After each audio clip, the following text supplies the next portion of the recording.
मैंने त्याग देखा है।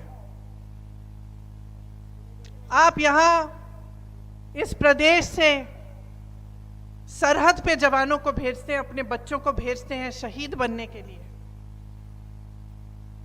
शहादत आप समझते हैं।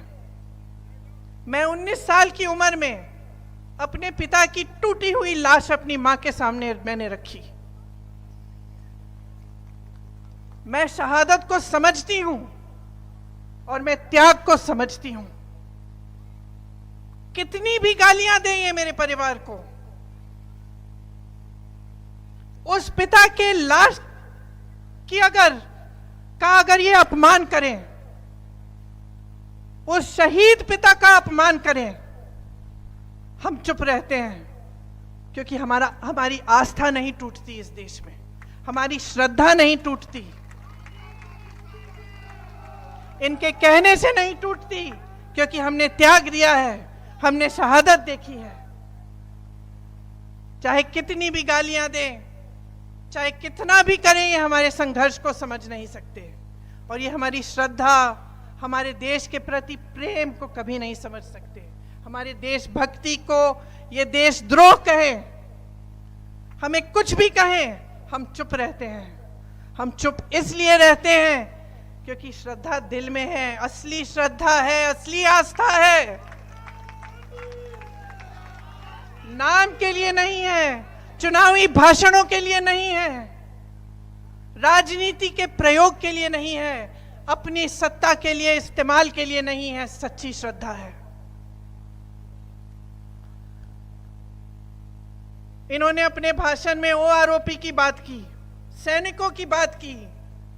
आपको बधाई दी कि आपके प्रदेश ने इतने सारे सैनिक सरहद पे भेजे। भाषण की बात है। अग्निवीर कौन लाया और क्यों लाया? क्यों लाए? उत्तर प्रदेश, उत्तराखंड, राजस्थान, हरियाणा में नौजवान बच्चे दौड़ लगाते हैं, वर्जिश करते हैं, परिश्रम करते हैं सेना में जाने के लिए।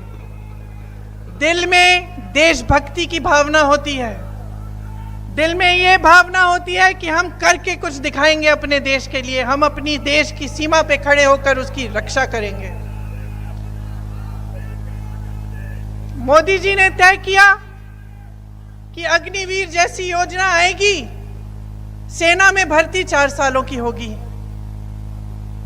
जितने भी नौजवान हैं हर प्रदेश में जो तैयारी कर रहे थे, जो सोच रहे थे कि हम सरहद पे जाएंगे, देश की रक्षा करेंगे, हमें स्थिर रोजगार मिलेगा, हम अपने माता पिता का देखभाल करेंगे, जब तक बुढ़े होंगे, जब तक बुजुर्ग हो जाएंगे, तब तक हम उनकी देखभाल कर पाएंगे।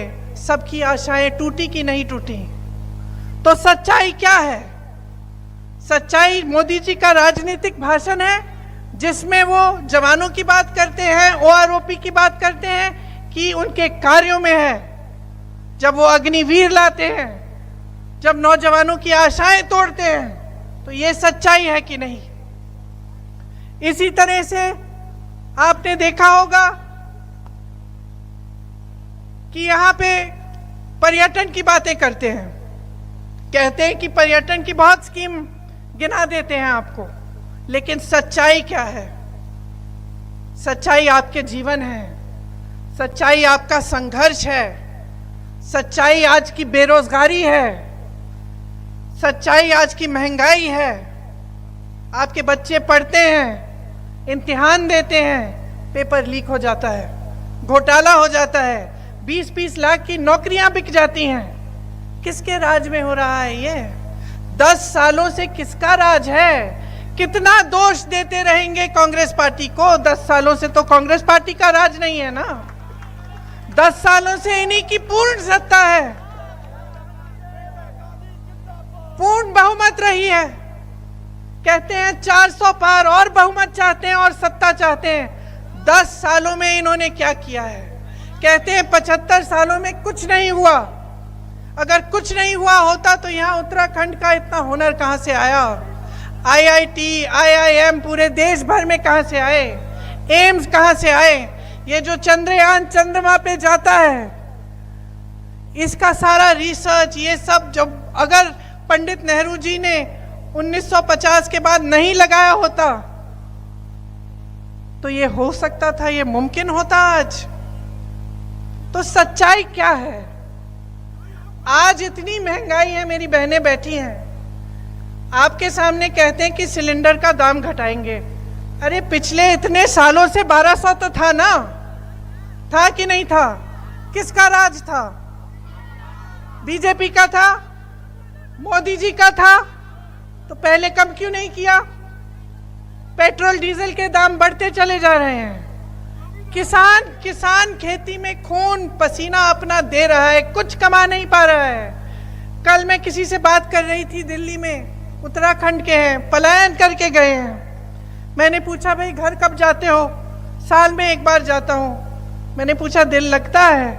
बोला कि अब मजबूरी है, शहर में तो दिल लग नहीं सकता, लेकिन पूरे परिवार को ले आया हूँ। साल में एक बार 1 महीने का मौका मिलता है, जब जाता हूँ तो ऐसा लगता है कि 1-2 महीने और बैठूं। दिल नहीं करता घर आने, यहाँ आने का। घर तो मेरा वहाँ है, पहाड़ों में, उन वादियों में। लेकिन दीदी मैं क्या करूँ, वहाँ नौकरी नहीं मिलती, वहाँ रोजगार नहीं मिलता।